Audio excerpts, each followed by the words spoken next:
Hey everyone! How are you all beautiful people? Hope you are doing fine.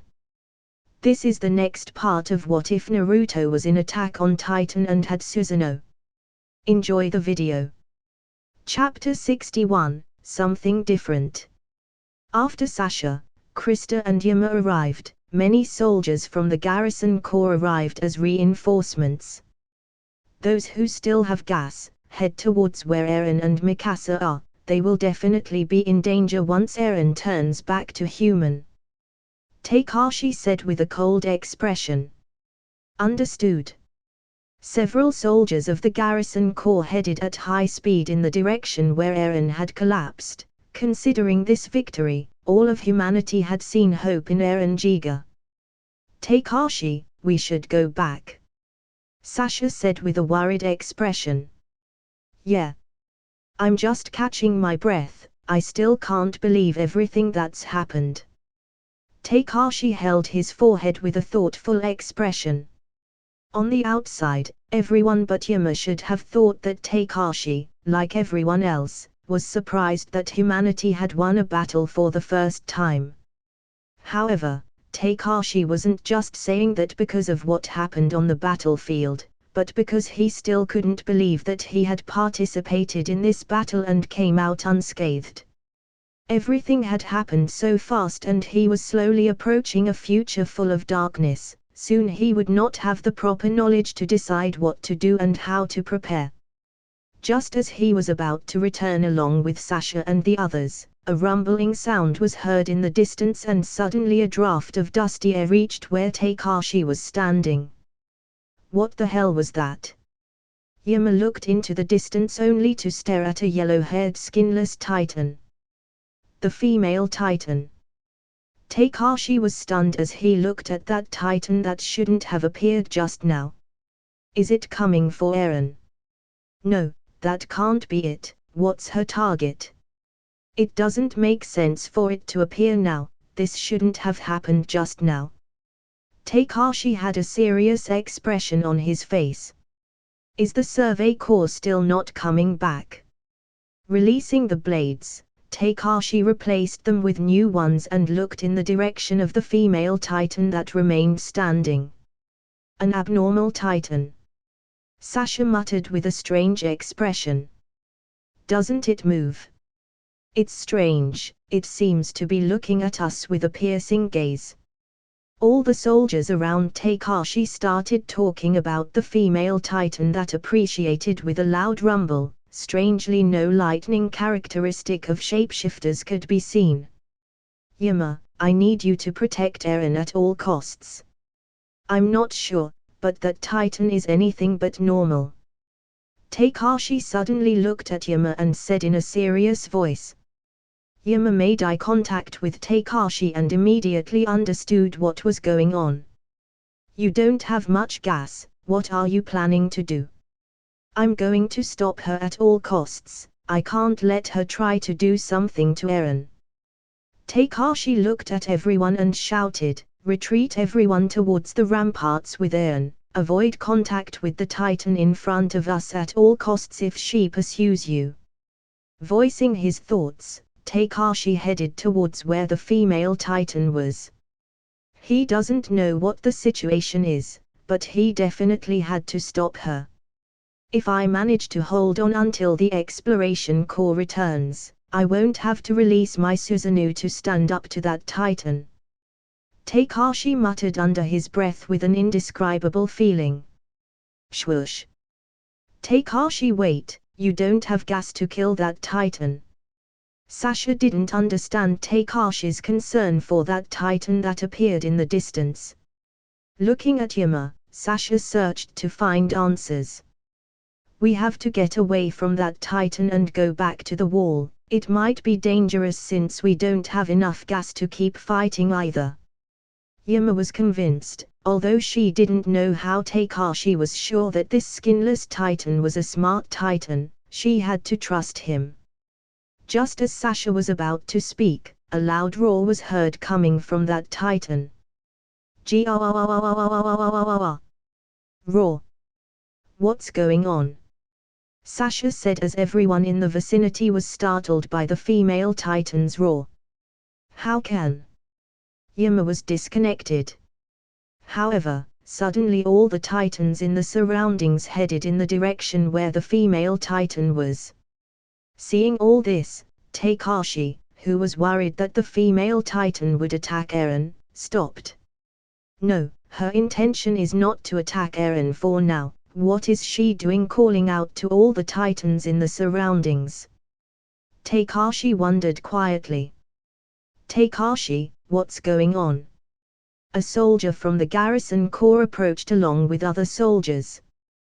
We have to get out of here. The titans from all over the Trust district will very soon be in this place. Takashi tightened the mags on his swords as the female titan's gaze fixed in his direction. How do you know?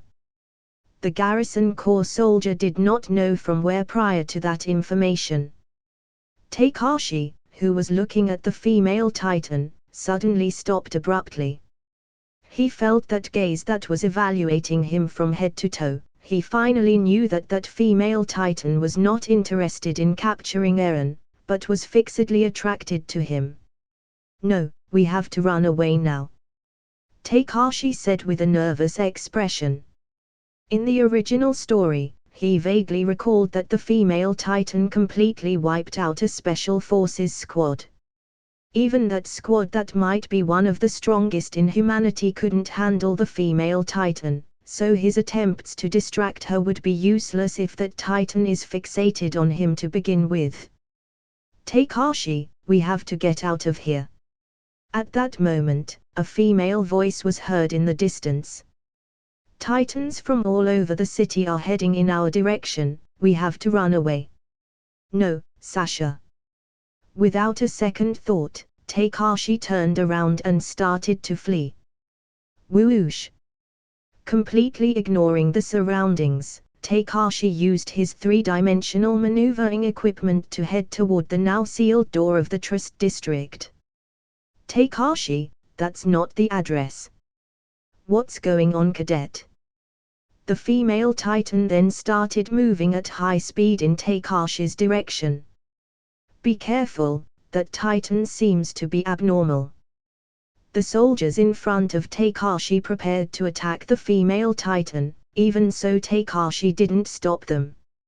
Sasha, we have to head towards the nearest wall. Takashi, who started to flee together with Sasha, moved at high speed towards the gate that had been sealed. No, no, no, no, how did this change happen? What is the meaning of all this happening? Takashi's expression was blank. He didn't understand why the female titan appeared before everyone so normally. Takashi, Eren and the others have gone up to the wall, we need to get out of here. Yuma shouted from afar. Understood. SHHHH. Takashi, who was ready to climb the wall, discovered that the compressed gas in his tanks had run out. Because the gas ran out, Takashi was left with no way to escape from the situation he found himself in. Bam! Losing his fuel, Takashi fell on top of a building. He prepared himself to fall in the best mint way possible and covered with chakra his body to minimize the blows. Takashi. Sasha, who realized Takashi had fallen, used her three-dimensional maneuvering equipment to go to his aid. Are you all right? Cough. Cough. I ran out of gas, I killed more titans than I could a moment ago, it was a good thing Eren and the others escaped. Takashi patted his body nervously. There were cuts on his hands and knees, the blow just now was very dangerous. Ah! In the distance, the soldiers who had prepared to stop the female titan had died without a chance to do anything. When Sasha discovered this, she began to panic. I guess in the end I'll be exposed like Eren, I was a fool for not considering the gas I had better. Wanting to save Eren, I dug my own trap. Takashi made fun of himself for being so stupid. Sasha walked towards Takashi and shouted, quick, we have to get out of this place, I'll take you. This can't be happening. Takashi, who seemed not to hear Sasha's words, was thinking of all the consequences of releasing his power in front of everyone. Takashi, get up or we will die at the hands of other titans. As soon as Takashi recovered, his eyes looked at Sasha's and it was then that he thought there was a way out. Takashi stood up and even though he thought it would be embarrassing, his body leaned back against the small of Sasha's back. Hold on tight, we'll get out of this place and in return I won't owe you any more food. Sasha smiled nervously and with the help of her three-dimensional maneuvering equipment moved between the buildings. Sasha. I'm not going to let you die, I promise. Although the words were spoken softly, Sasha heard it clearly. Titans throughout the city began to move to the right of the sealed door. It was known that the roar of the female titan could attract titans in the surrounding area. The female titan that came out of Takashi's radar moved at full speed towards the direction where Eren and the others were. According to Reina's words, Annie had to make sure that Eren was not devoured by the titans, while the secondary mission was to get rid of Takashi. The footsteps of the titans could be heard in the surroundings. Takashi knew that it would be impossible to climb the wall being two people. At least, it would be very difficult to accomplish. Sasha was also very scared. Right now she didn't know what to do besides getting away from that female titan that Takashi was very scared of. Maneuvering the equipment, the rope tightened, the gas sprayed and because Sasha was dodging many titans the movements were jerky. Faster, faster, come on Sasha. Sasha was muttering under his breath. The speed they were traveling at was considerably high, but the gas to move two people had also increased. Sasha, to our left are two 12-meter titans, moving towards the wall. Takashi reported on the surrounding situation. Sasha, today I will definitely give you my bread. At that moment, there were no more titans in front, but Takashi sensed that something was not right. Looking to the right, Takashi could only see a blur heading in his direction. Making a decision, Takashi activated his first form to defend himself as best as possible from that blast heading towards his direction. Burst.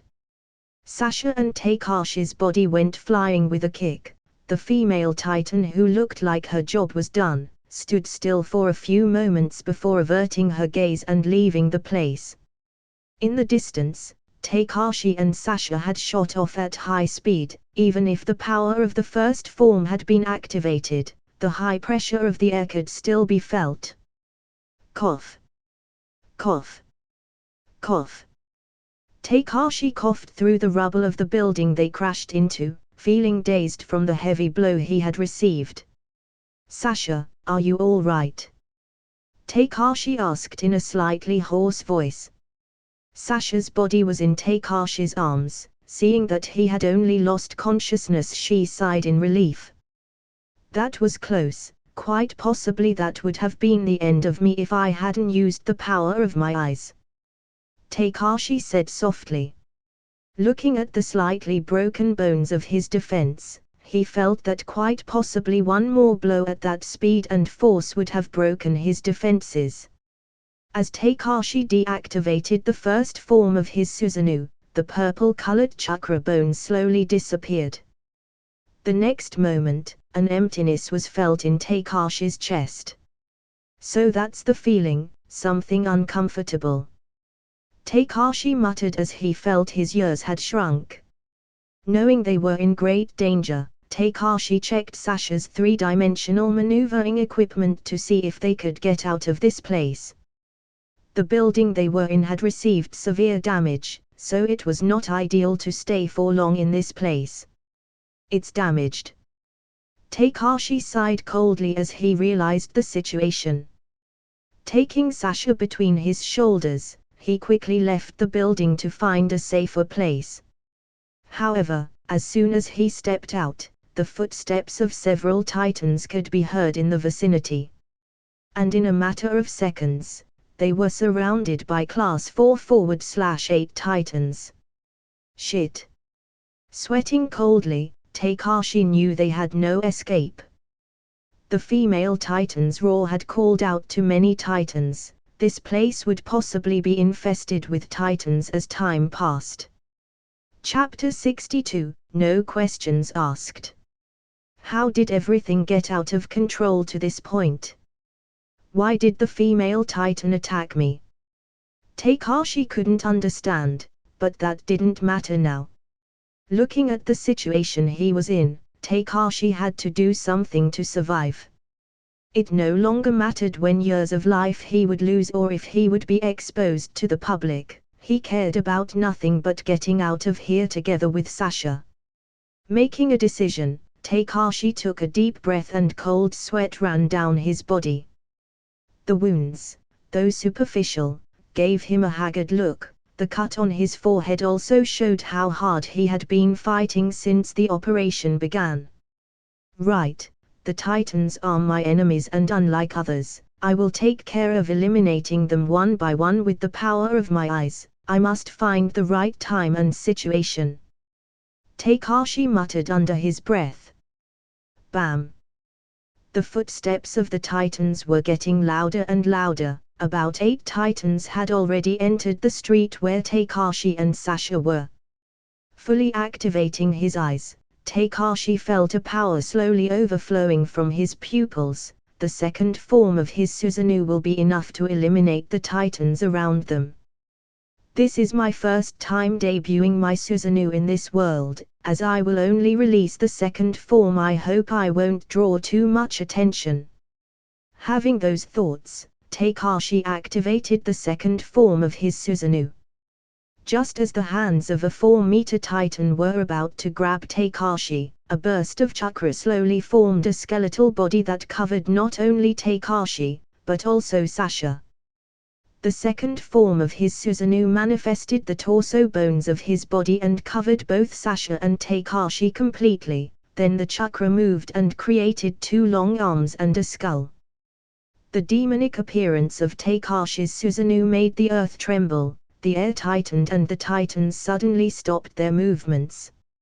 Apparently a little over 6 meters tall, for a skeletal body that's not bad at all. Takashi thought as he felt the power he now held in his hands. Don't underestimate the power of a skeletal Susanoo. His defenses are enough so that 15-meter titans can't give him a scratch.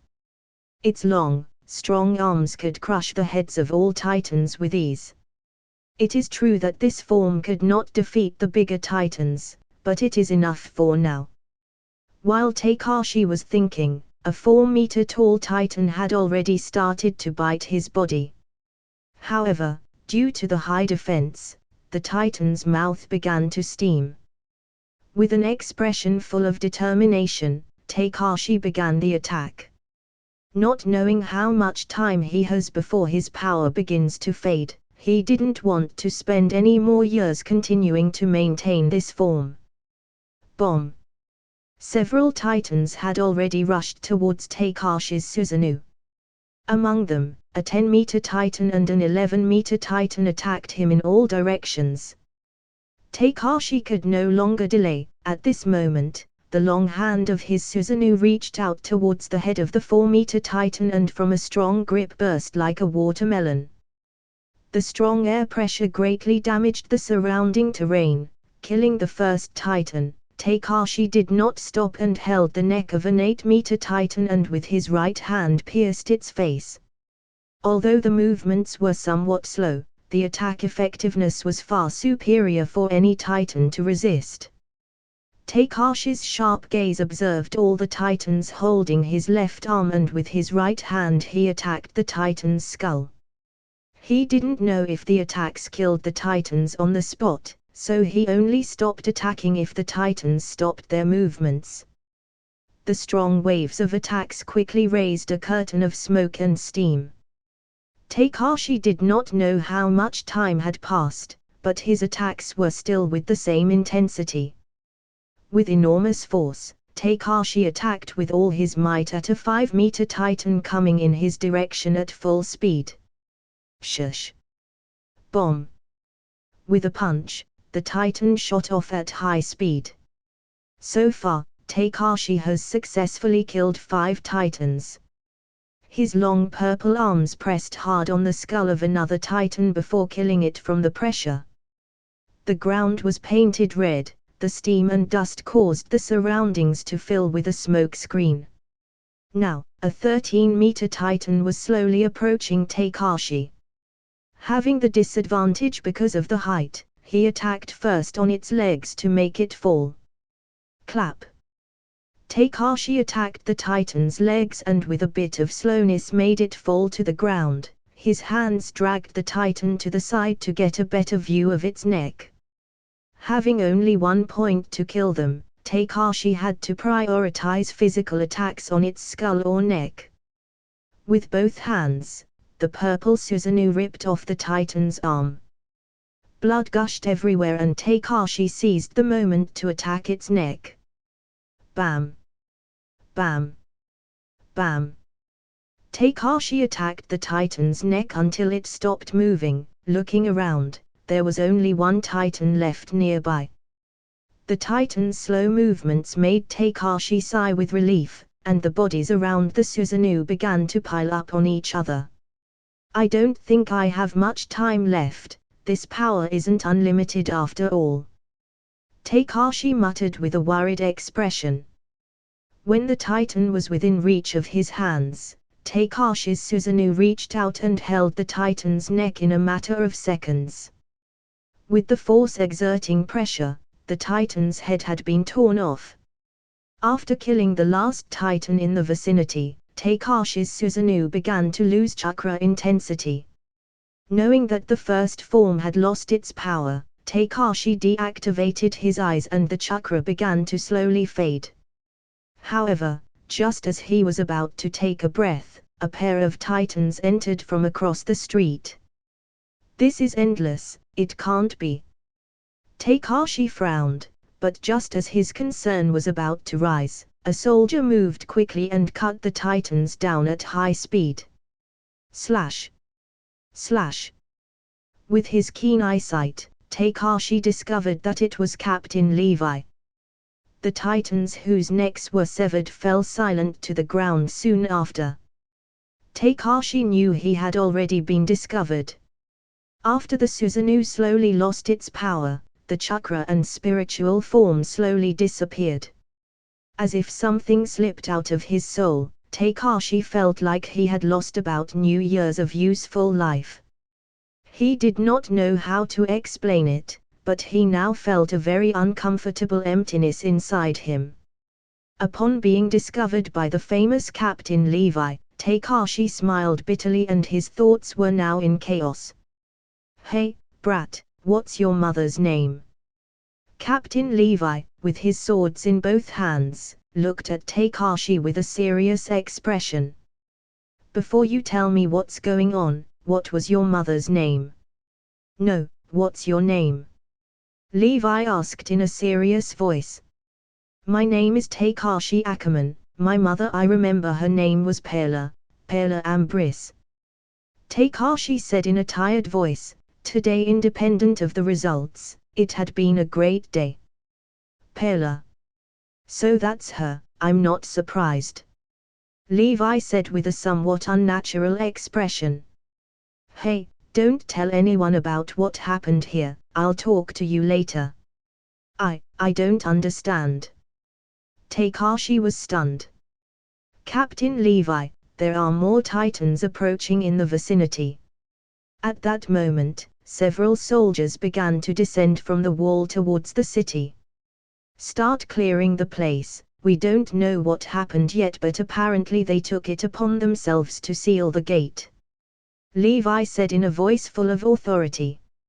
Finally, with the help of the scouting corps, Takashi and Sasha were able to return safely. A group of soldiers climbed from the nearest wall to the top. Takashi's face showed no calmness or relief. What worried him now was Levi's behavior. He knows my mother. He didn't seem very surprised when he looked at my Susanoo. That power is supposed to be new to this world, it doesn't make sense what is happening. Takashi was very nervous, he didn't know what to do. As Takashi moved forward with Sasha on his back, she suddenly opened her eyes. She didn't open her mouth or say anything, she just looked with thoughtful eyes at what had happened a few moments ago. She couldn't see clearly, but she knew that Takashi was the one who saved her. However, what she could see was that there were many titans in the vicinity. How could Takashi defeat them without his three-dimensional maneuvering equipment? Without thinking much about what had happened, she was thankful that she had survived the situation and said, "I'm hungry." Takashi, who was snapped out of his thoughts, said, "Sasha, I'm glad you're awake. Your father wouldn't forgive me for not taking good care of his daughter." "Don't say that. The good thing is to stay alive. Once we are no longer in this world, the food can't be devoured by us." Sasha smiled reassuringly. At the Trust District wall, Takashi walked with a group of soldiers from the garrison and survey corps. Now even with the wall sealed, the clearing operation had begun. The noise of cannons could be heard in the distance. The survey corps began eliminating the titans as soon as they reached the city, but they would stop after a while. After meeting up with the main force, Sasha was checked for serious injuries. As for Takashi, he was wiping his face with a wet handkerchief that Krista had given him. His face was grim. He had just received the news that many soldiers had died, including Daz. Takashi at first had nothing with Daz, but then he discovered that if he didn't have the power of Susanoo, chakra and a strong aptitude, he would quite possibly be Daz's equal. This time, he was lucky to have survived. If he didn't have the power to use the Susanoo, he would have died today like many of his acquaintances and companions. Many of the soldiers in the distance had surrounded Eren. Their general questions ranged from, "How did you close the wall? How can you become a titan?" Though the vast majority preferred to keep their distance without daring to approach. After Takashi wiped the blood on his face, he received medical treatment on his forehead opening. There were many injured people, so everything was in chaos. Jean walked to Takashi and said, "Hey, the captain of the vanguard, you are the one who became the center of attention this time, of course after Eren. You fought many titans alone, a real surprise. I was about to help you but fortunately you finished quickly." Takashi smiled slightly. Honestly, he wasn't in the mood for jokes now. He didn't know if he was discovered by anyone other than Levi, just like he didn't know why Levi didn't seem interested in his ability to use a power similar to the Titans, and most importantly, why did the female Titan attack him? "Today was a tiring day, I'm glad you survived," Takashi said directly. "Do you know anything about your family?" Jean was taken aback by Takashi's answers. He didn't know he of all people could be so gloomy after this war. "Takashi, you've killed the most titans, don't turn that attention away." "That may be true, but that doesn't take away from the fact that many of our comrades have died." Takashi closed his eyes wearily. He thought he could have made a change by being on the front lines of the battle. How naive he was. Not only did more people die, but he could not even perform miracles to save them. His stay in this world for now meant nothing. He felt motivated, but now all that confidence was gone. Biting his fingernails, Takashi tried to sort out the doubts in his memory as much as he could. It was still early. For now many soldiers were returning to the walls to reorganize. Tomorrow there will surely be another large-scale war to cleanse the city. According to the losses of the vanguard group, only 5 members survived, 2 captains and 3 soldiers including Eren and Mikasa. Minor, Daz, many had died from the training corps. As for the soldiers who made a direct attack against the Titans, at least more than half had died out of the 200 sent to the field. There were at least 200 casualties, those not including those lost in the decoy operation. After everything was settled, they finally met with Commander Pixis, who had remained on top of the wall all this time. Chapter 63, The Survey Corps. The fighting ceased after everyone had withdrawn. The Survey Corps needed to know what had happened, and many of the soldiers from the garrison troops needed to regroup. By 8 o'clock in the evening it had grown dark, a moon hung in the night sky along with numerous stars.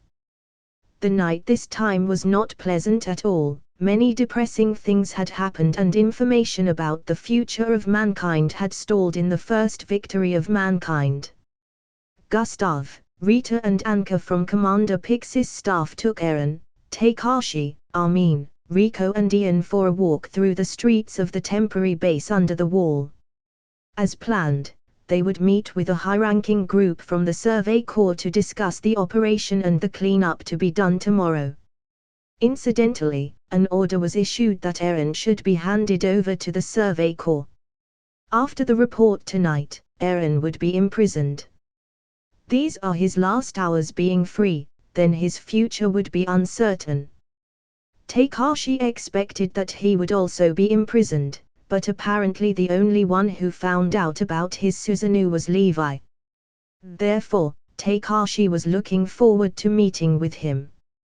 Walking down the street and knowing that he would soon be imprisoned, Eren felt depressed and said, "It looks like I'll be treated like a monster in the end, although I can understand, it's still a lot to process." No wonder he felt lost. He made a great contribution, but no one could do anything for him in this situation. Most importantly, he did not lose control of his Titan this time. As he retired after completing the operation, some of the same soldiers who trained alongside him in the training corps looked at him as if he was a monster. Armin could sense their concern and calmly explained, "Eren, not everyone treats you like a monster. You shouldn't blame them even if they fear you. Their fear is due to them unconsciously transferring their fear for Titans to you. Don't get too depressed, it's not that bad." Smiling bitterly, Eren looked at the silent Takashi and asked, "Really? Takashi, when we trained together many used to call me a monster, but that was just an exaggerated description. Who knew I've become a monster now?" Takashi looked at Eren's sad face and said matter-of-factly, "Even if you can become a Titan, most of the time you live like a human being. Eren, do you know what makes people human?" Without waiting for Eren, who was a bit lost to answer, Takashi explained, "Humans have human nature, and what all that entails us to have morality, conscience and dreams. Some of those who are human and don't have those traits are just humans without conscience and life. You are a warrior, Eren. If the higher-ups have intelligence, you will be a great support to all of humanity and they will make you a hero. At least now, we know that Titans are not invincible." The atmosphere in the group suddenly became silent. Rita, Anka and Gustav, who were walking in front of them, looked at Takashi unconsciously. Rico and Ian also had strange expressions. The young cadet Takashi was far superior in every way. His combat skills also seemed to have no rivalry within the soldiers of his own age. Ignoring everyone's surprised expressions, Takashi sighed, now calmer said, "Eren, for now you will be held by the Survey Corps and in a few days you will be guarded by the Gendarmerie Corps. You must be prepared, as they will definitely not treat you with love. You have to be smart and not take their words seriously, because you can't expect a group of quiet soldiers who will have consideration for your true capabilities." Hearing this, Eren smiled and said, "Takashi, you seem to have changed a lot lately. I thought you would stop talking to me or just make fun of the general situation." Recalling the events of the past, Armin couldn't help but laugh. Words like listen farts were uttered by Takashi, and they could always hear some witty insults from him from time to time. Armin now also felt that Takashi's performance did not match his usual behavior. Takashi, although there are no members of the gendarmerie regiment here, you'd better not speak ill of them. Riko lifted her glasses and reminded him. Ian nodded and said, Riko is right, once you offend the military police, it will cause you a lot of trouble. Takashi didn't say anything. He didn't know much about the military police regiment, only that it was the most honored and treated corps among the three main corps, but after staying in the military for a long time, he knew some things. The group entered a small two-story building. There were 2 guards from the garrison troops in front of the door. The lights in the building were glowing. Without speaking, they all climbed the stairs to the 2nd floor and sat down. Commander Owen had a brief meeting with Commander Pixis, and together with his most trusted staff they discussed the details and the operations that were carried out with the garrison corps. The fact that Commander Pixis was very busy since the end of the operation. He has a lot of follow-up issues to deal with right after a large-scale battle. Just considering the losses, senior officers killed and many more things must be followed up closely by the commander. At the long table on the 2nd floor, Anka, Rita and Gustav sat at the main seats, Eren sat in the middle of them and behind them Mikasa and Armin stood. Takashi was sitting on the right, with Ian and Riko behind him. There was something that was about to end, and that was his status as captain of the vanguard squads. The Survey Corps soldiers were late, so we couldn't blame them. The gate to the Trist district was locked when they arrived and most of their personnel could not easily gain access. In addition, there were a large number of Titans outside the Trist district, so many of them needed to take care of supplies that could only be taken away with elevators, first from the Trist wall gate to the Rose wall. Now their supplies were still being sent back, but at least most of their soldiers had withdrawn. The first person to enter was Erwin Smith, the Survey Corps commander. He looked Eren over carefully and then saluted the officers closest to Commander Pixis before sitting down across from them. The Survey Corps commander seemed calm enough, but the same could not be said for the others. Hello, good evening everyone. With reddish-brown hair and glasses, she ran over to Eren and Hange Zoe said excitedly, sorry for the wait, Eren Jiga, right? Well, let me see. However, before she could reach out to grab Eren's hand, she found someone grabbing her arm, and when she turned her head, Marblet Burner tugged his hand nervously, be careful. Squadron leader, you must not be too impulsive as usual. After saying that, Marblet Burner, the vice-captain of Squadron 4 under Hange Zoe's orders, also looked attentively at Eren, still believing it difficult that the other party could become a Titan. He felt that his squad leader's actions depended on a small thread to survive, so he was really worried Hange's careless actions would take his life. Don't be so nervous, it's okay, I just want to take a closer look. Hange's eyes did not give up, but before she could finish speaking 1.6 meters tall, passing by on the side patted the back of his head and said with an impatient tone, hey, Four Eyes, pay attention to the overall situation. Only then did Hange realize that she had momentarily lost her temper, turned her head to look at Levi, who was staring at her like a dead fish and slowly withdrew the hand that wanted to touch Eren. Ha ha ha. Sorry, it was my bad manners' fault. Looking at Eren reluctantly, Hange sat down on the left side of the Survey Corps commander. Only then Eren breathed a sigh of relief and smiled nervously. He had been under a lot of pressure for a long time, but when Hange looked at him, it reminded him of Sasha's eyes when she looked at the meat. However, before he could relax, a man with blonde hair and a beard and mustache, appeared behind Amin without a word, put his hands on his shoulders, lowered his head and started sniffing with his nose as if he were a dog to where Eren was. Eren felt a shiver and his body tensed. How would it feel if a man started sniffing people if you didn't know him? Eren was really in a cold sweat at this point. He was very puzzled and confused. He didn't know how to react to these pitiful things. Mikasa's eyes had turned cold and she was about to start sweeping people off their feet.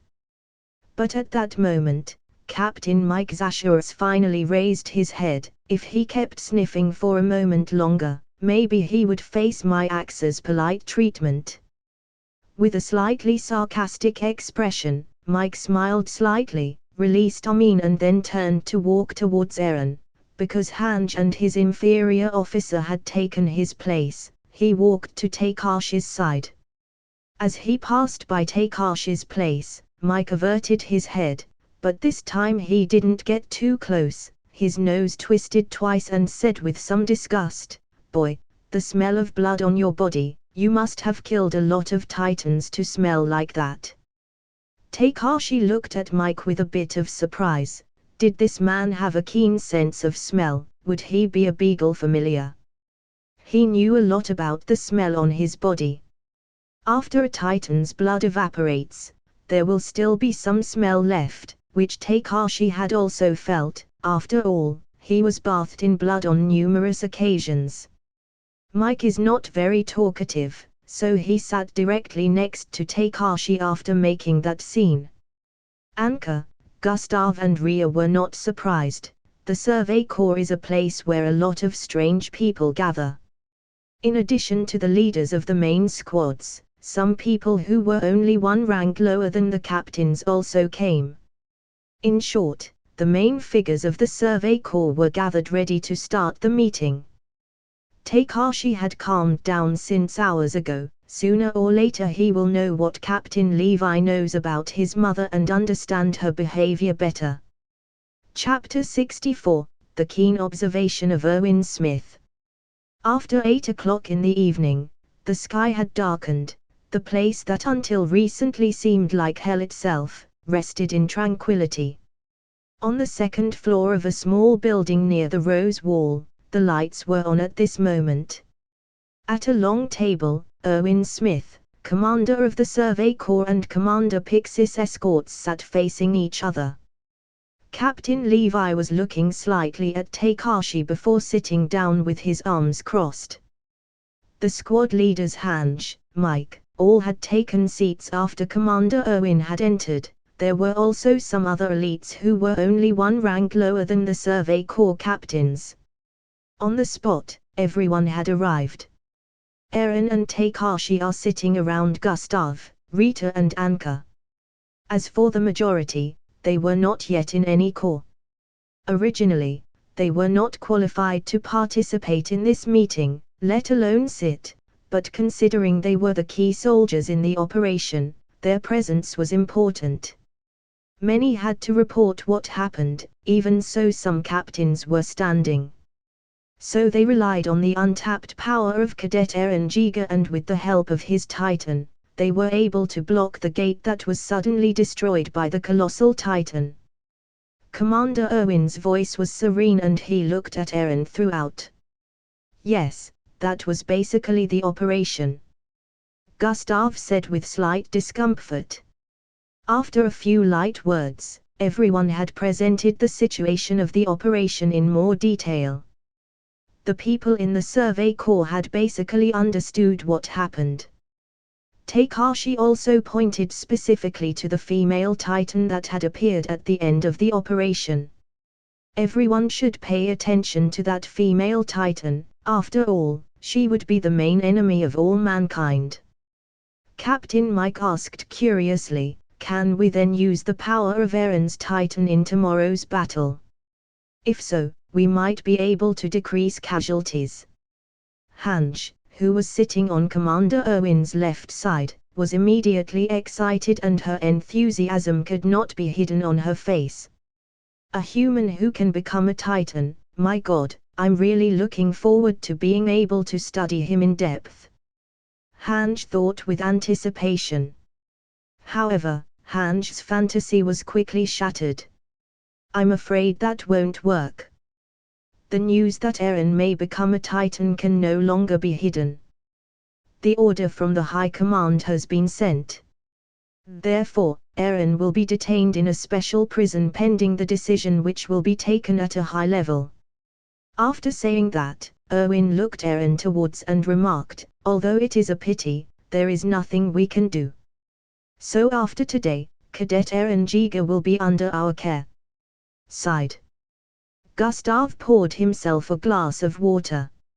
Hearing that, Eren's face darkened. No one in this room would be happy if after making a great contribution to humanity, he ended up in jail. Hearing the commander's words, he could only feel a little pity. It's like this. A pity. Captain Mike became silent again. His nose from time to time twitched strangely. Erwin, he felt a bit regretful that he couldn't study Takashi a bit more. Now he had to make some preparations for the trial. Eren should definitely be in the Survey Corps. That's all for now, Cadet Eren Giga. From now on you will be under the care of the Survey Corps. After those words were said, Eren stood up with a gloomy face and was led away by 2 soldiers of the Survey Corps. From now on, Eren no longer had the right to move freely. According to his situation, he will be sent to jail and then sent to another place after the military police arrive. Commander Erwin watched Eren leave and then looked at Armin. This plan was proposed by you, how to be sure that Eren could move the rock after becoming a Titan. And most importantly, stay in control. It was said that he was not in control the first time he became a Titan. Commander Erwin wanted to test the people closest to Eren. He wanted to be sure that no one else but him was someone with the same abilities. Armin then looked at all the soldiers in the Survey Corps and said nervously, as I told Commander Pixis, I wasn't sure but at the time it was worth a try. Erwin nodded and said nothing. He turned his head to look at Takashi, his eyes sharpened and asked, it is said that the wooden poles you suggested were very useful. Did you know that the Titans would attack the Trust District Gate? In fact, I was very curious about this cadet who was possibly someone related to Levi.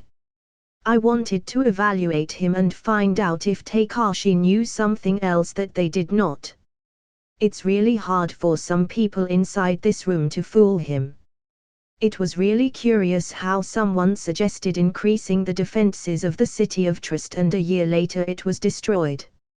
So Erwin wanted to know what was going on inside Takashi's mind. The wooden poles were useful in this morning's operation. After all, in the original situation, everyone would have a hard time moving in the open space to confront the Titans. This time, many people had survived in addition to Rico. This question might be a bit dangerous, so everyone looked at Takashi waiting to hear his answer. Takashi's expression remained the same. After having been worried about being exposed, his mind stabilized and now he didn't care much about how this would all end. Well, intuition. Intuition. Mike frowned. After saying that, Takashi said quietly, yeah, I guess we're surrounded by trustworthy people now. So I'll say what I think. The Titans that have knocked down the walls of our territories are Titans with the ability to turn into humans. That's... Hanj showed a shocked expression. If they were normal Titans, why would they wait 5 years to tear down the next wall? I just don't get it. Their purpose is to get to the heart of humanity. Marblet Burner shouted, hey little guy, what are you saying? Levi was puzzled and asked, kid, do you even know what you are talking about? Sure I know, I'm sure they launched a hunting operation when they found out about the special Titans that took down the Shiganshina and Maria Wall, right? What did they find? Takashi didn't know who the Titans attacking humanity were, but he knew they were changeling humans. In fact, the people in the Survey Corps were more sentient than average people. After listening to the detailed process of the incident, Commander Owen felt that Takashi's performance was prescient and a bit suspicious. For example, during the exercise a year ago, Commander Pixis suggested placing dozens of wooden poles on both sides of the main street near the Trust District Gate. This helped the vanguard squads a lot, at least preventing them from being completely massacred. And then, before Amin could tell his plan, Takashi made the decision to threaten a senior officer with a knife to defend Eren, and soon after decisively ordered to continue the operation when Eren remained stunned.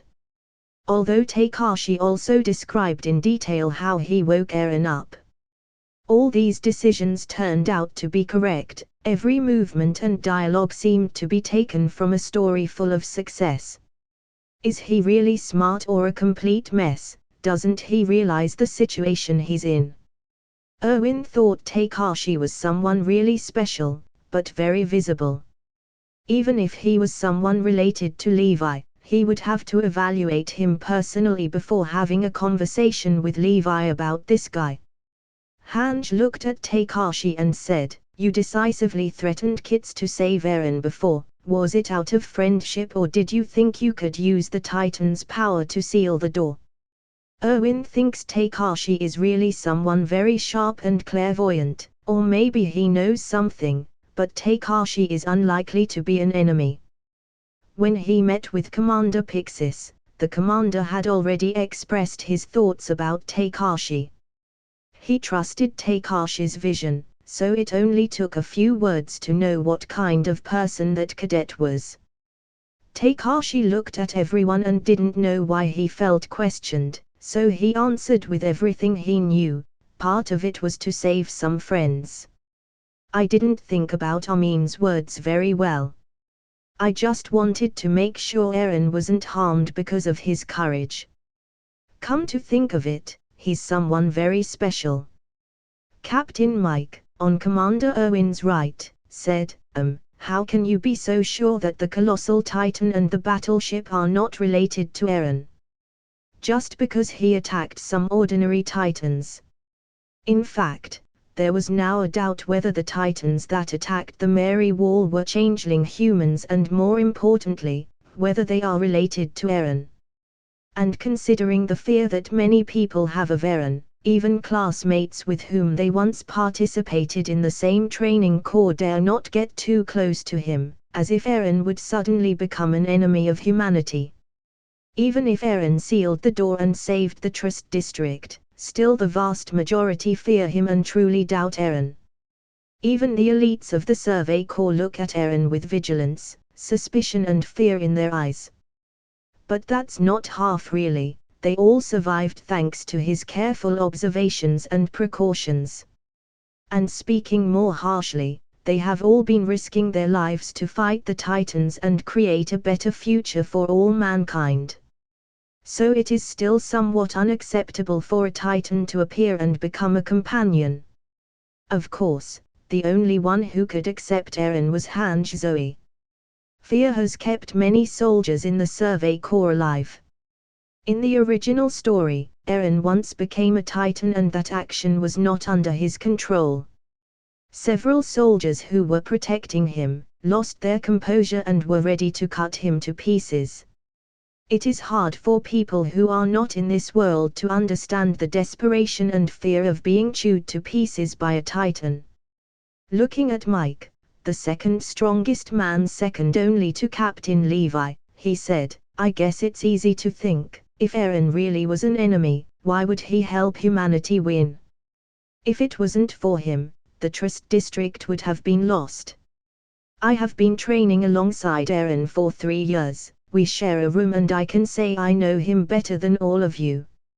If someone had his determination to be a soldier and kill all the Titans, would you suspect him? Eren has lost a lot to the Titans, of that there is no doubt. My Axa and Amin were silent when they heard those words, Eren was now imprisoned and there was no telling what the outcome of his trial would be. We are still baffled as to what is going on. I see it impossible for that cadet to be someone who would support humanity. Nanaba, the officer under Mike, said. Takashi looked at Nanaba, who was a really attractive woman. Feeling that they were not getting to a point, Takashi said, I am willing to bet my life that Eren can offer a great change to humanity. Now it is really hard to see, but I am sure that someday they will understand my vision about the future. I really thought about how all of this right now is baffling, but I focused only on winning and of course we succeeded. I lost friends and comrades, and I'm sure they would accept this victory even if it was with the help of a Titan. Takashi pointed to Amin and Myaxa. They are childhood friends, they can know Eren better than anyone else. We really just need to understand Eren's power and discover everything around him in order to accept him. This time, Eren didn't lose control of his movements and didn't attack Mikasa when he became a Titan, so Takashi was able to share his thoughts. Chapter 65, A Lesson. Mike Zashurus was angry and looked at Takashi. Boy, do you think the world revolves around how you see it? This is the real world, you'll soon learn that not everything is pretty. Mike Zashurus is an excellent soldier. His strength and record warrant comparisons to Captain Levi, easily one of the most important soldiers within the Survey Corps. Marblet Burner of Hange's squadron was also annoyed. Understand something we can quite possibly never understand. Reasonable, something very interesting. Oruo Brossard of Levi's squadron couldn't hold back his words and said, I'm very strong, it's just a matter of standing in front of the Titans that attacked Trist's Gate to cut them to pieces. Takashi, who inadvertently underestimated his understanding of the situation, was surprised to be forcefully rebuked by the soldiers of the Survey Corps. Feeling that his words were correct, Takashi said, am I saying something irrational? I can keep my words in the future. I think Eren is someone special for our future, why not see it that way? Takashi wanted to show them with words that Eren was not evil or an enemy, and that real enemies still remained out there. Erwin now understood Takashi's way of thinking better. Looking at the discussion in the surroundings, he kept silent. Hange and Levi did not care. Rita, Anka and Gustav didn't want to stop this discussion either. It was no secret that Takashi was a very thoughtful boy with great aspirations to join the Survey Corps. In the two big battles during the day-to-day, either covering the civilian retreat or the recapture battle of the Trist district, Eren, a newly graduated cadet who can transform into a Titan, was not much mentioned. Many instead talked about Takashi. They even intended to join the Survey Corps in order to fight alongside him. Oruo Brossard couldn't help but say, little warrior, no matter if there are 2 or 3 people who can change their body to that of a Titan, I will take care of eliminating them all. Takashi sighed and said, that's all I can say. The woman named Nanaba said, it's hard to believe without being able to fight and closely observe those Titans. We need to capture them or directly confront them with all our might. She understood that young man's point, but it was very overwhelming to understand everything immediately. This is also the reason why many soldiers were upset, and also because of the way Takashi expressed himself as if they were idiots. He had also mentioned the special Titan that suddenly appeared in the city, the female Titan rather, who had a strange behavior very similar to Eren. It's only a matter of time before we learn more about the Titans. We are very close to starting a change. Takashi said. The question is not one of trust. You can be on the enemy's side for years without realizing it. Young Takashi, you have excellent observation skills, but you are still a child. Erwin Smith said with a calm expression. You focus so much on other people that you completely neglect how vulnerable you are. What can you do for yourself? Ha! Takashi was silent. The truth, which many times no one wants to talk about, is that it feels good to be considered heroes. Everyone wants to excel in making a change. The seductive allure of heroism, it strips away any care for your vulnerability. After saying that, Erwin pointed out, there's just one little problem with you, Takashi. You focus so much on helping other people that you neglect the care you should take personally. I think there is a mistake. Takashi felt as if something that amnesia hid was released. I don't need you to understand these words, just understand that you should never be the only one who thinks he has the truth in his eyes and thoughts. Understand this, will to live and goals are the same, but in the end one will end up ruining your life. I understand, I was too hasty without considering your thoughts. Takashi looked at everyone and said, I completely forgot that I'm not the only one who wants a change in this world. I apologize for being so outrageous.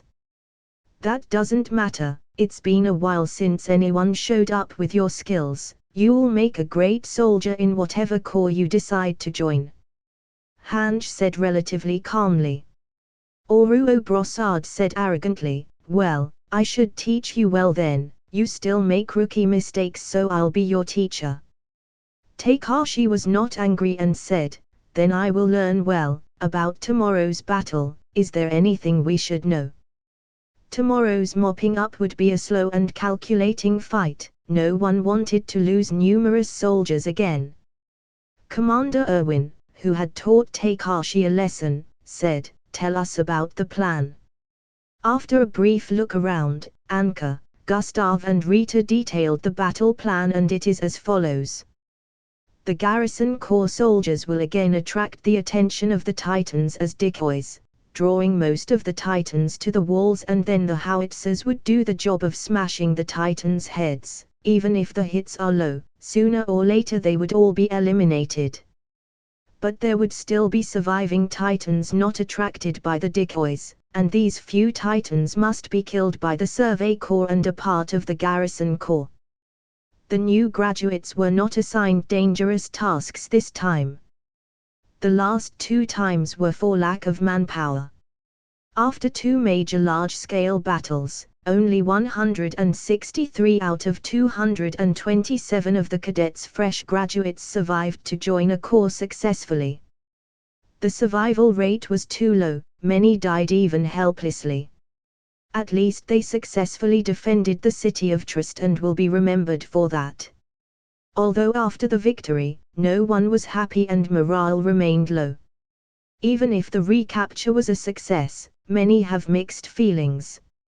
After all, many lost friends and comrades, even witnessed the death of many of them.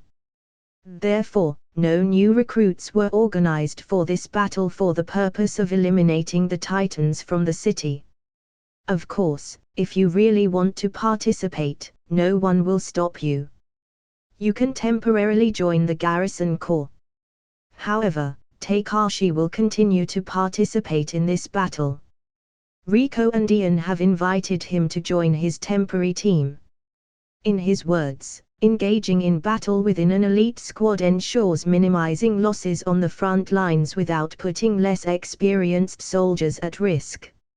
In fact, he could refuse. He is only a newly graduated cadet who has not yet chosen a regiment, so he does not need to participate in this war. His problems with Captain Kitts had already been forgotten, but Takashi still wanted to participate, to accumulate more combat experience, to learn step by step how Scout Corps soldiers move, and to learn how to save fuel. By 9 o'clock in the evening, things had been settled. Levi looked at Takashi before he left and said, "Takashi, wait for me outside for a moment." "Yes." Takashi replied with a serious expression. At this time, there were only 4 senior members of the Survey Corps left on the second floor, and the others also left, namely Commander Erwin, Captain Levi, Hange and Mike. Captain Erwin suddenly asked, "Which ones do you think are better?" Captain Mike raised his eyebrows, "Eren or Takashi, Mikasa or Armin?" "All of them." Mike thought for a moment and nodded. "Although Armin Alert is young, his wisdom has been outstanding from the rest, a rare talent. Eren Jiga cannot see much of reality at this time, but his hatred for the Titans is evident. That hatred cannot be faked. As for Takashi Ackerman..." Mike looked at Levi, who had no expression on his face, strong, agile, a very lively young man, but he still needs to experience more, at least he is a good fighter. The girl with the same last name is obviously also very good, this group of recruits is good. After lasting for a moment, Mike said to Levi, "Looks like Takashi or Mikasa have something to do with you, right?" Levi's expression was indifferent. "No, but it may be that Takashi boy is the son of someone he knows." Seeing this, Mike knew that he actually knew humanity's strongest soldier quite well. It had been 16 years since Levi had joined the Corps. He and Erwin seemed to become very close. He vaguely remembered that somehow Erwin knew Levi long before he joined the Corps. Rubbing her hands together, Hange was a little excited. "They are all very nice people, except Takashi, who already made it clear that he wants to join us. It's hard to tell. I really hope Eren can stay with us. I really want to study the amazing composition hidden in his body." Hange talked non-stop. Her words were full of various research methods and experimental plans for little Eren. She didn't stop until Levi stood up. "I'll be right back," Levi said dryly. "Okay," Erwin said as he looked deeply at Levi. He was aware of what Takashi means to Levi.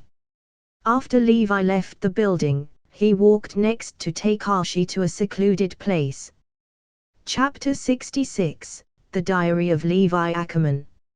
"I am the son of Kuchel Ackerman. I lived with my mother in the underground city. If you wonder what the real hell is, you only have to live in that city for a while to find out. My mother some time later contracted an illness that took her to her deathbed in a short time. At that time, I felt really lonely and all I did was wait for my death. Then I met a man who called himself Kenny, just Kenny. He taught me many things in order to survive in that disastrous underground city. I can't say I'm proud of having learned all those things. Theft, fighting and how to handle a knife to hurt people is something I just want to leave in the past. After killing many people, Kenny disappeared from around me, leaving me alone again. It was then that I met a girl named Paula Ambris, a young woman who was at least 5 years older than me. What are you doing walking alone?" Paula Ambris looked at a short boy who kept a cold expression. Sensing that this little brother was someone so similar to her, she asked, "Have you eaten yet? I can fix you something, would you like to join me?" "No." Levi turned away from that annoying girl. He couldn't trust any people in this grotesque city. Paula noticed that this boy was someone very serious and distrustful. Still not giving up, she approached him and asked, "Do you live alone?" "No, it would be impossible for a child of your age to survive in this poor city." "Don't bother me." Levi quickly walked away from that annoying girl. Some time later, at night to be precise, a group of drunken men were making a racket. Just out of curiosity, Levi went over to see if he could get anything out of those unpleasant people. However, he discovered that the girl named Paula was being beaten up by that group of men. "You fucking bitch, how dare you try to escape when we have taken good care of you?" A burly man angrily kicked Paula. "Fucking bastards, not even dead will I become one of your whores," shouted Paula angrily, still trying to defend herself from the attacks of those 3 men. "No, no, Do you still resent the death of that bastard? He was a child, it wouldn't do us any good to feed him," said another man with a cruel smile. "You people! I'm going to kill you all."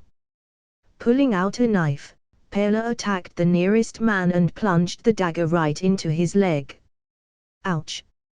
An exclamation of pain was heard inside the alley. The man who was stabbed in his leg was furious.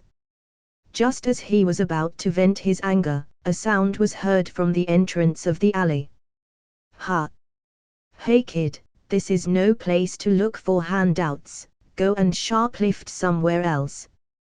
You should aim for the chest, he'll die quickly that way," Levi said dryly.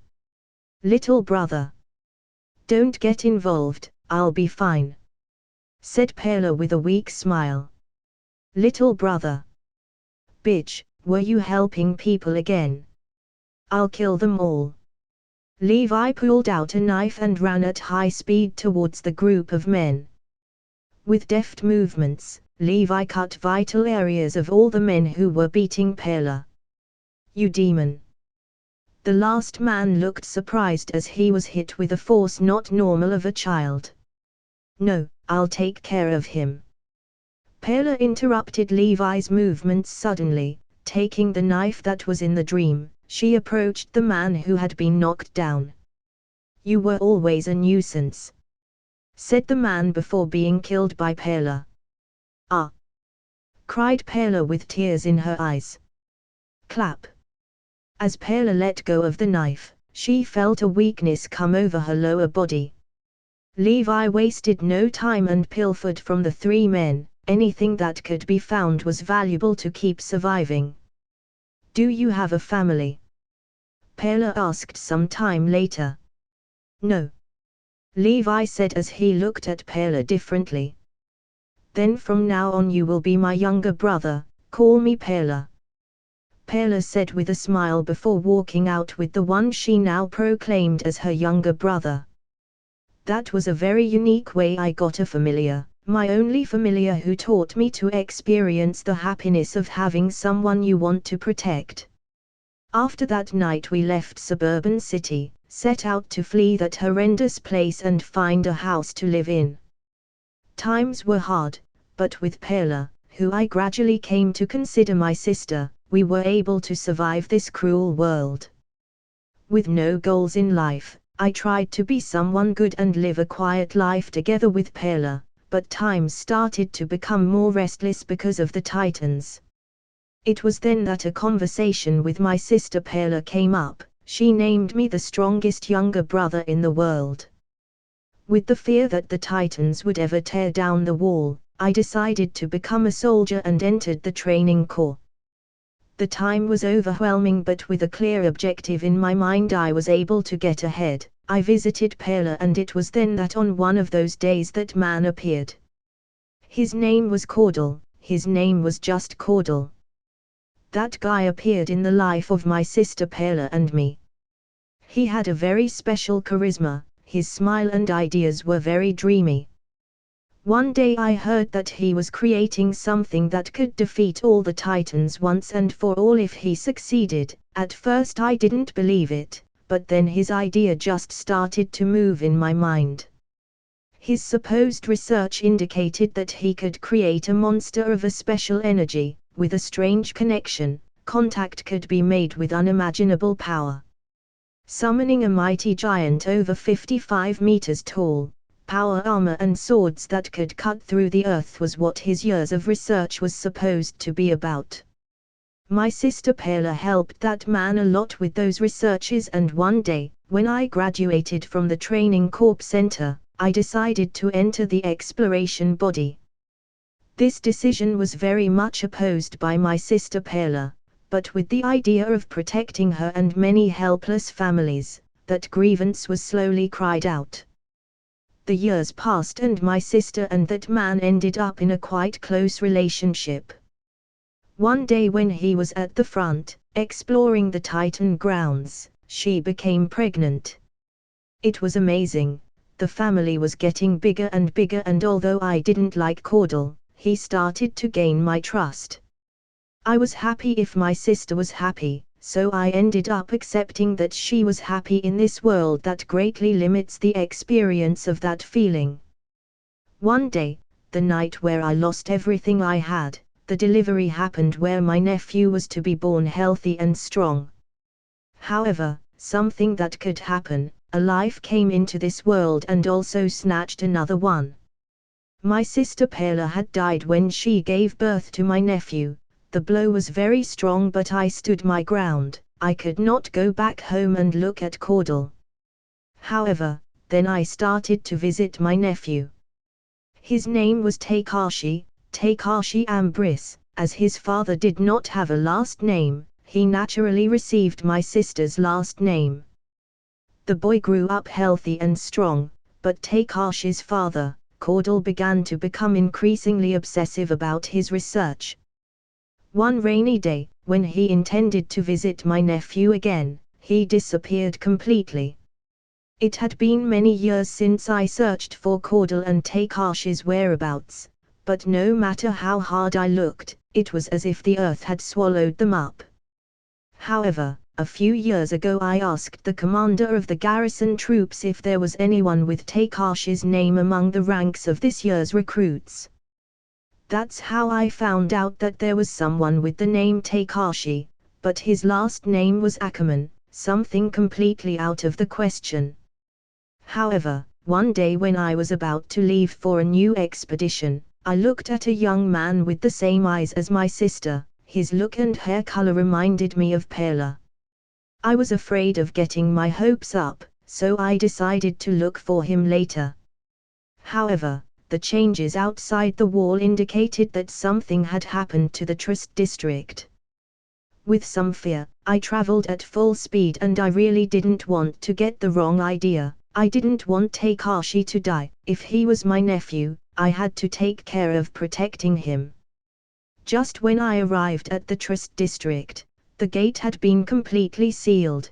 There were bodies and blood everywhere. A war had broken out in the Trust district. As I rushed into the city, there was a series of noises that caught my attention.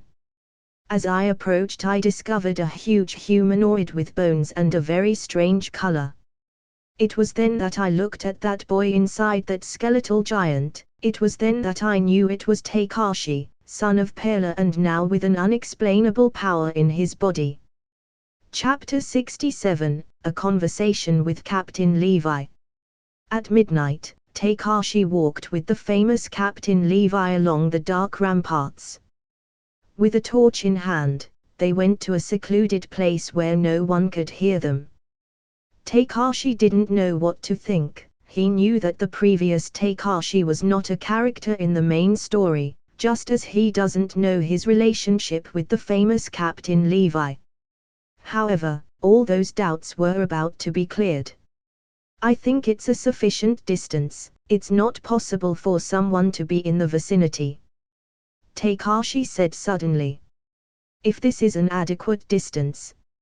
Levi paused and pointed out, so your father somehow managed to create that power he longed for so much. His days filled with obsession with something he until recently considered a dream became a reality.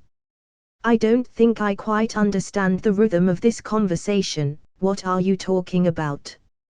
Takashi expressed his doubts. Your father was the one who created that power you used openly when I came to the city, and your mother is my sister. Levi said in a low tone of voice. Looking at your face, it seems you don't know about the origin of your power. Where is your father? My father died years ago. Takashi Mito to Levi with a confused expression. Upon discovering this, Levi was silent for a moment. Things were complicated, sorry. Levi didn't know that Takashi's father had died. He didn't quite know how to interact with the young man in front of him. Truth be told, he was now an incredible soldier at such a young age. Life is full of problems and circumstances. It was a real tragedy that your mother died when you were born. In this day and age, maybe the love of a family would take away the negative feelings. Lavi sighed quietly. What was my mother like? Takashi, though not of this world, at least wanted to find out how he ended up involved in this development. He could sense it superficially. Perhaps her arrival in this world was long before the main story began. Apparently, not only did his arrival change the events of the future, but somehow also those of the past. Takashi would never have believed he was related to Levi. He never thought that his mother was his sister. How is it possible that all those unfolded without him knowing? Was the Sharingan tried to be invented in this world? Takashi thought to himself. By Levi's words, his father had experimented with the previous Takashi in order to mimic the power of the Titans. There were weird people all over the world. It's nothing special that someone would want to do something like that, but the coincidence is too great. Somehow, the world created a backstory for him, not only for his existence, but also for his unknown power. Now, Takashi knew that the Susanoo was not something abnormal in this world, at least for Levi, who closely followed his father's supposed investigations. Levi looked towards the silent city and said, "Your mother was a very cheerful woman. She taught me the love of a family, and it was because of her that I became a soldier."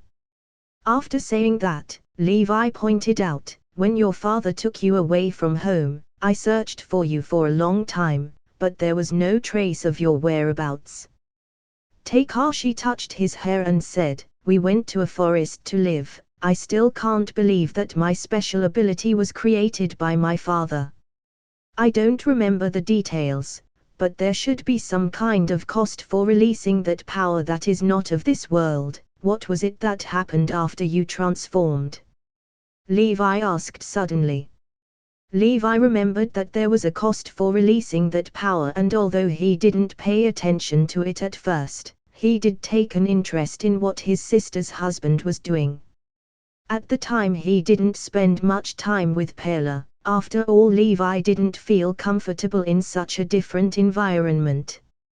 "I lost 12 years of life."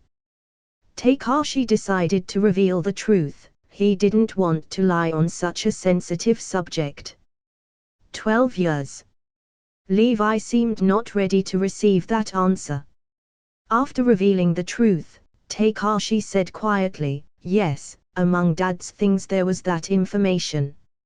My power is very strange, but it depends on how I make use of that power. The consequences will be greater."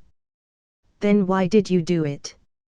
Levi's face distorted and he pointed out, "If you know the consequences are so serious, why did you expose yourself to danger like that?" "For the future." Takashi smiled bitterly. "I want to change the fate of mankind. I have no one, and quite possibly we will all die if we don't do something. If I have this power, I wouldn't mind using it to win the eternal fight against the Titans. Until recently I thought I was a monster. I thought I would be treated the same as Eren. Now I can be more at ease. Unlike Eren, my power was created to eliminate the Titans." Takashi showed a determined look. "I can't change your mind, but now you don't need to make use of that power again." Levi said, "Our relationship may be awkward, but I'll make sure you don't need to lose any more life to win over the Titans again." "Then can I call you uncle?" Takashi asked with a wry smile. "Don't even think about it, a lot of people would tease you for that," Levi said without clearly showing his answer. Takashi didn't say anything this time. It was actually very awkward in this situation. What he was glad now was to have someone to trust, and more importantly, a logical way to explain his power. In fact, there was now a way to explain the mysterious power of his eyes that even he himself did not know. His Susanoo might be something monstrous to see, but it would not be common at all. The last time he made use of his Susanoo for a simple anomaly. He couldn't be surprised like that once again, definitely not. Now he had lost 12 years of useful life. a real pain in Takashi's heart. The years lost outweighed the years lived in this world. It made no sense. However, he couldn't keep his worries on that matter. He had to focus on getting better so he wouldn't have to make use of his Susanoo. After talking some more, Levi and Takashi said their goodbyes. There wasn't much to talk about. Takashi just hoped that their next conversations wouldn't be so awkward. In one room, Commander Erwin looked at Levi silently. So his power was created by his father? Erwin asked with a serious expression. Yes, there was nothing there when I arrived at my sister's house that time. Everything had been destroyed. Levi frowned and said, I can't let it be exposed to the public. Its power is something that can't be made use of or it will die. Indeed, we must see to it that it is not discovered. It may be the life insurance of all mankind. Erwin agreed. Nonsense. Chapter 68, A New Takashi. The next morning, the temporary soldiers' station under the Rose Wall was very hectic. The soldiers' temporary station is a street under the wall. At this time, the soldiers were having breakfast. The atmosphere is very quiet, no one had the strength to talk cheerfully. How many faces that were familiar will never be seen again. There was still no way to rescue the bodies, if there are any bodies left to pick up. Wouldn't they participate in today's war? No, no one was taking the initiative to participate, and even for those who have overcome their fears, they felt very tired and had no intention of participating in the battle. Takashi, who had finished breakfast, put on the three-dimensional maneuvering equipment. Last night, after the conversation with his uncle Levi, he was full of energy ready to go to war against the Titans. When he was walking down this small street with the three-dimensional maneuvering equipment, he found that many people were looking at him strangely. Krista stopped him and asked in surprise, Takashi, why are you carrying three-dimensional maneuvering equipment? We don't have to fight today. It was only until now that Takashi realized that others didn't know about his active participation in this war. He didn't think much about it and said, I was invited to a squadron to fight in the cleanup of the Trust district. I'm temporarily with the Garrison Corps. Krista bowed her head slightly and asked, aren't you tired? We have already lost many comrades. Daz is also dead and Thomas along with Nelson are wounded. No one is in the mood to keep fighting. Yama sneered, you should know Krista, Takashi is a lunatic. He has no fear, his energy seems to be endless.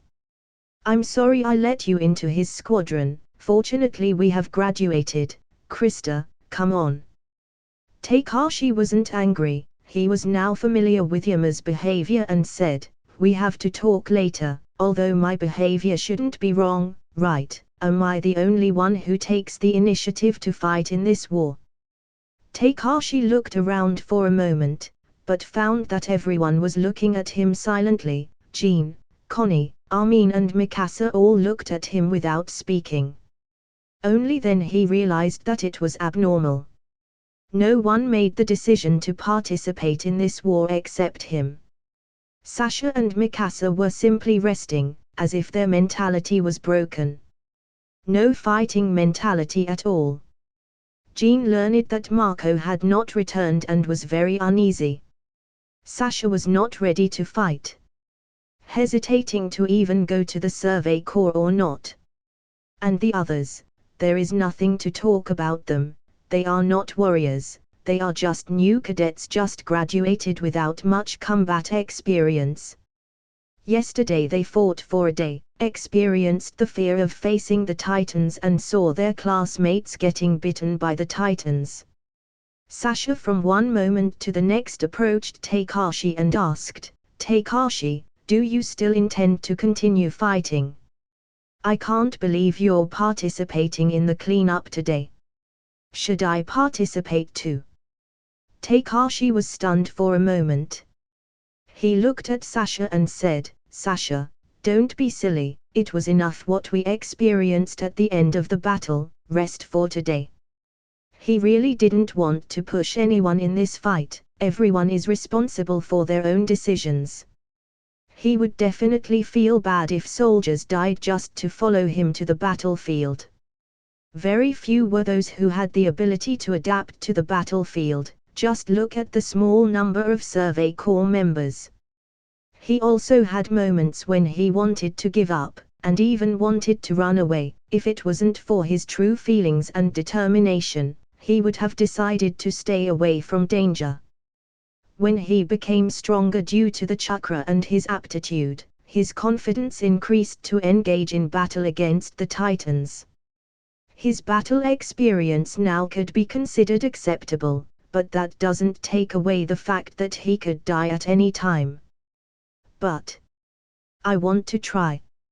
Sasha looked confused, now her body and words were deceiving her true desires.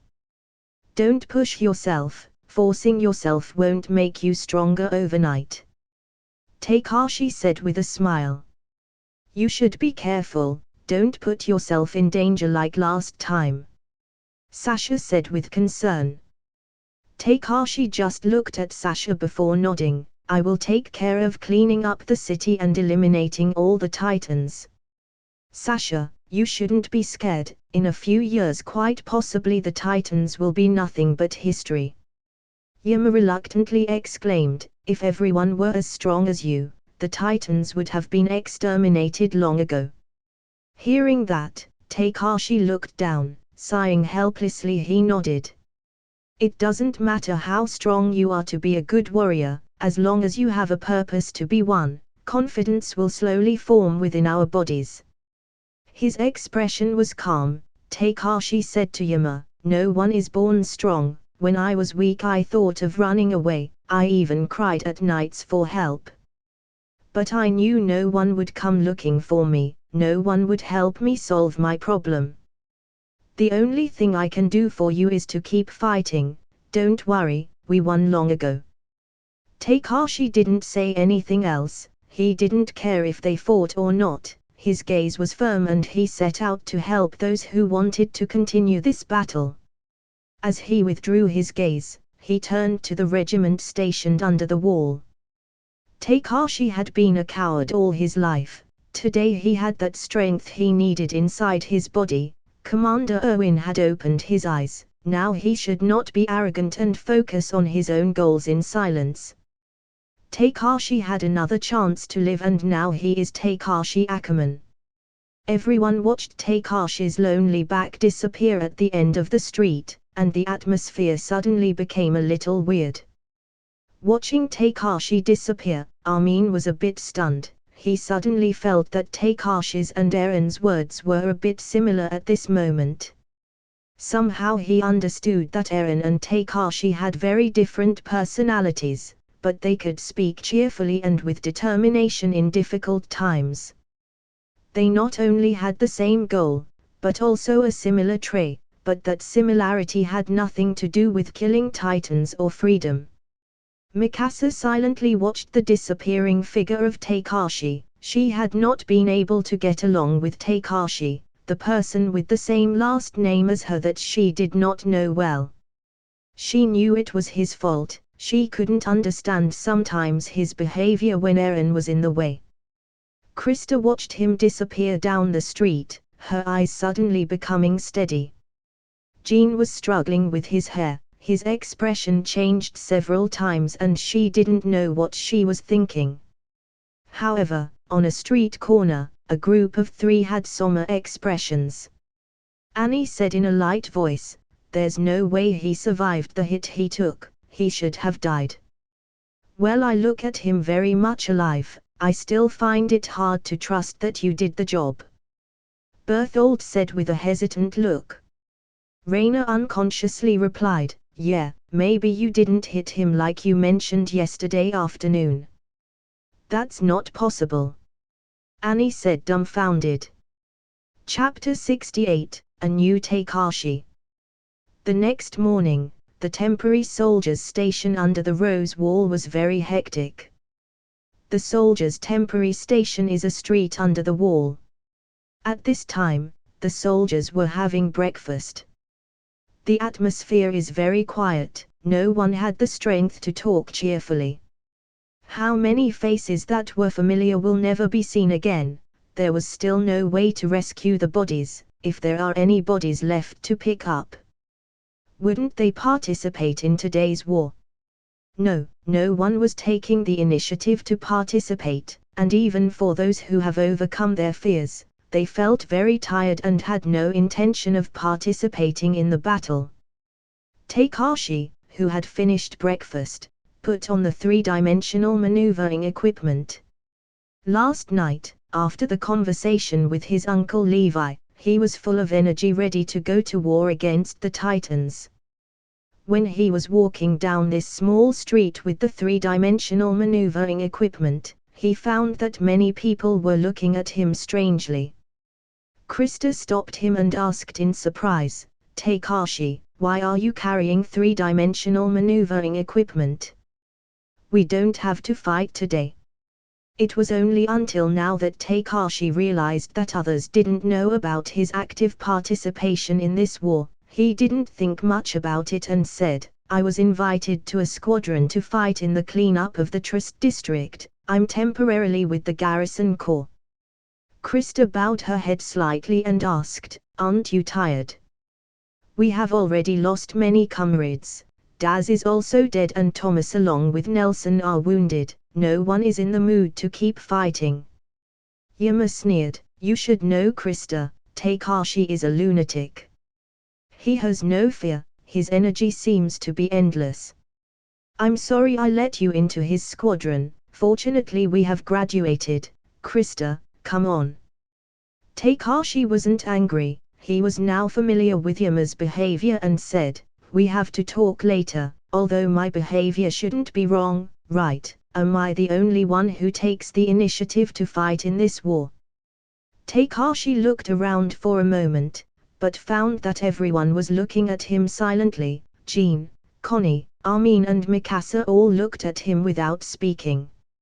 Only then he realized that it was abnormal. No one made the decision to participate in this war except him. Sasha and Mikasa were simply resting, as if their mentality was broken. No fighting mentality at all. Jean learned that Marco had not returned and was very uneasy. Sasha was not ready to fight. Hesitating to even go to the Survey Corps or not. And the others, there is nothing to talk about them, they are not warriors, they are just new cadets just graduated without much combat experience. Yesterday they fought for a day, experienced the fear of facing the Titans and saw their classmates getting bitten by the Titans. Sasha from one moment to the next approached Takashi and asked, "Takashi, do you still intend to continue fighting? I can't believe you're participating in the cleanup today. Should I participate too?" Takashi was stunned for a moment. He looked at Sasha and said, "Sasha, don't be silly, it was enough what we experienced at the end of the battle, rest for today." He really didn't want to push anyone in this fight, everyone is responsible for their own decisions. He would definitely feel bad if soldiers died just to follow him to the battlefield. Very few were those who had the ability to adapt to the battlefield, just look at the small number of Survey Corps members. He also had moments when he wanted to give up, and even wanted to run away. If it wasn't for his true feelings and determination, he would have decided to stay away from danger. When he became stronger due to the chakra and his aptitude, his confidence increased to engage in battle against the Titans. His battle experience now could be considered acceptable, but that doesn't take away the fact that he could die at any time. "But I want to try." Sasha looked confused, now her body and words were deceiving her true desires. "Don't push yourself, forcing yourself won't make you stronger overnight," Takashi said with a smile. "You should be careful, don't put yourself in danger like last time," Sasha said with concern. Takashi just looked at Sasha before nodding. "I will take care of cleaning up the city and eliminating all the Titans." "Sasha, you shouldn't be scared. In a few years quite possibly the Titans will be nothing but history," Yama reluctantly exclaimed. "If everyone were as strong as you, the Titans would have been exterminated long ago." Hearing that, Takashi looked down, sighing helplessly. He nodded. "It doesn't matter how strong you are to be a good warrior, as long as you have a purpose to be one, confidence will slowly form within our bodies." His expression was calm. Takashi said to Yama, "No one is born strong. When I was weak I thought of running away, I even cried at nights for help. But I knew no one would come looking for me, no one would help me solve my problem. The only thing I can do for you is to keep fighting. Don't worry, we won long ago." Takashi didn't say anything else. He didn't care if they fought or not. His gaze was firm and he set out to help those who wanted to continue this battle. As he withdrew his gaze, he turned to the regiment stationed under the wall. Takashi had been a coward all his life. Today he had that strength he needed inside his body. Commander Erwin had opened his eyes. Now he should not be arrogant and focus on his own goals in silence. Takashi had another chance to live and now he is Takashi Ackerman. Everyone watched Takashi's lonely back disappear at the end of the street, and the atmosphere suddenly became a little weird.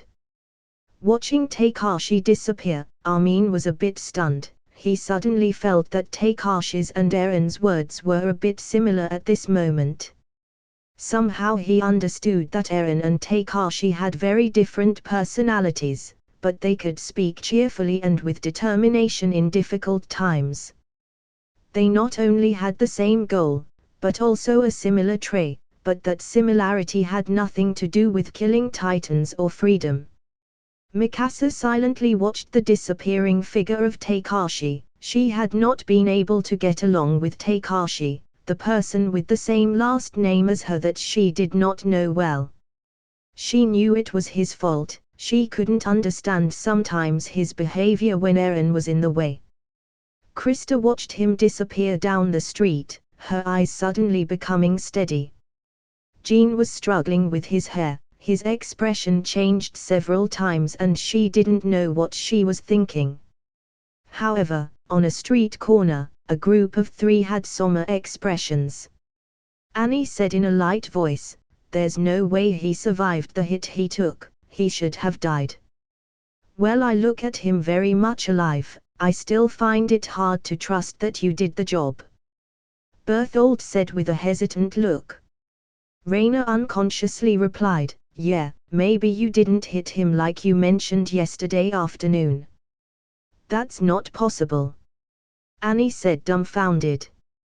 Chapter 70, Cleaning of the City. The sound of artillery fire throughout the Trist district continued from morning until 1 o'clock in the afternoon and then gradually stopped.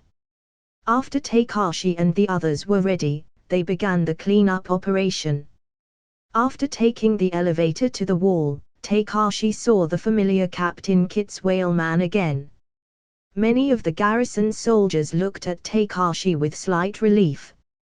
He is not someone unknown now, and although he is not like Eren, his reputation has spread all over the walls and even started to reach the ears of the common people. After 2 major battles, Takashi was someone known among the garrison corps soldiers who participated in the war and managed to save many children of worried families. He also led the operation that successfully sealed the wall. Everyone had at least seen him yesterday. The 200 soldiers of the garrison corps participating in this operation already knew him, and many others might recognize him. Captain Kitz looked at Takashi, the supposed strongest bodyguard and the one who was now known as the strongest recruit, with a serious expression. Although he had already cleared his grievances with him, it didn't mean that he had good feelings towards Takashi. In fact, She still hated Takashi very much, but that would only remain silent. Because of his punishment that miraculously saved him, Kit's and Takashi's grievances remained private, otherwise, Takashi would now be awaiting a war trial. If such a trial were to take place, Takashi would most likely have gone to prison. Paying no attention to nonsense, Kit's issued a combat order. After the garrison troops begin operations, once a combat squad finds itself in a situation it cannot handle, launch a red flare and the nearest squad will go to its support. Kit's paused and looked at Takashi. I know your strength. I expect you to do your best today. If your group has no casualties, I'll buy you dinner. Takashi, who felt a little surprised, looked at Kits and said, Don't worry sir, I'm not in the habit of holding back with enemies. Kits nodded, said no more words and everyone surrendered their hearts before acting quickly. On the other hand, the Survey Corps is divided into 3 groups. It is not difficult for them to eliminate these titans. After all, fighting in the city is much easier than on a flat ground outside the walls. That's why with favorable terrain, some titans will be captured for investigation. Half an hour into the battle, Ian and the elite team had already begun operations. Ah! Don't eat me! Help! Help! Desperately shouted a soldier who was caught by a titan. The 5 soldiers in his squad were sweating profusely and did not know how to save him. Whoosh! A figure flew swiftly over the back of the titan's neck, and a spinning slash caused a burst of blood. Burst! The titan fell to the ground and began to steam. The soldier freed himself from the titan's palm and looked up to look at Takashi, who was standing over the titan's head with a blood-stained sword. Thank you. There were tears in the soldier's eyes. He was almost eaten at this point, and he was terrified. Takashi nodded and turned to leave. Good job, pay more attention to your training. After the battle actually started, he found a problem. The number of titans wasn't a problem, there was something else. They were all spread too thin and Takashi had spent a lot of energy from just running back and forth. Ian warned him that he was not fit to act alone, attacking in a group was more efficient. On the other hand, Rico frowned, looking at an abnormal titan jumping up and down. He had already killed 2 soldiers. Rico gritted her teeth and said, Where is Takashi, why hasn't he arrived yet? A member of Rico's squad said, I don't know when he will arrive, what should we do? Rico was a little reluctant and pointed out, we attacked him twice and missed. He's become a bit alert and now we can only contain him. Sure. The abnormal titan suddenly covered one of its eyes that was wounded, and before its other eye could see what was happening, a glowing shadow struck again, cutting its other eye. The abnormal titan, who unconsciously covered his eyes with his hands, froze, and in an instant blood gushed out the back of his neck and he fell to the ground with a thud. Takashi, replacing the blades of his swords, stood on the roof of a building and looked at Rico. Are you all right? Rico breathed a sigh of relief and her face was not very good. Even though we got separated, it was too late. We just arrived and the squad that called for help lost 2 people. Takashi felt bad. There aren't many titans in their area. There shouldn't be more than 20 titans, but they are all spread out widely and it takes a long time to move around. Before he had time to say anything, a red ribbon-like bullet soared in the sky not far away. He didn't think much of it and hurried to support. On a street, Captain Kit stared at the abnormal titan dancing in front of him with an ugly face. Even if 2 squads of 12 would face this titan, even though the cuts on his body were numerous, no one managed to hit him in the back of the head. Now there were already 3 soldiers lying in a pool of blood. Kits looked at a frightened soldier and said angrily, "Why didn't you send up a flare earlier?" The squad leader had cold sweat on his forehead. "Before we fought him, he didn't behave abnormally." The soldier couldn't tell how hard it was to fight that Titan at first. At that time, the Titan was nothing special and walked as if it was just another Titan without intelligence. As soon as they made a move, the Titan started dancing non-stop and 2 of the soldiers were momentarily knocked out of the air. It must be said that although some of the abnormal Titans are mentally retarded, they are really talented, skilled in all kinds of steps that the others did not know, dancers, jumpers among other more variations. Damn! Retreat one after another. Kits was very nervous, but there was nothing he could do. He could only cover the retreat of the wounded squad while support arrived. In a tall building not far away was a group of people. "Mike, do they need us to help them?" Nanabar from Mike's Survey Corps squadron frowned at the sight of the dancing Titan. "Those Garrison Corps guys can't deal with that Titan. Let's kill it!" Mike shouted. He couldn't contain himself and was about to go chop that Titan to pieces. Although this was an abnormal Titan and is under the responsibility of the Garrison Corps, it was not far from Mike's assigned area. Just as Mike was about to launch into the attack, he saw a black-haired man in the uniform of a training corps soldier move toward that direction.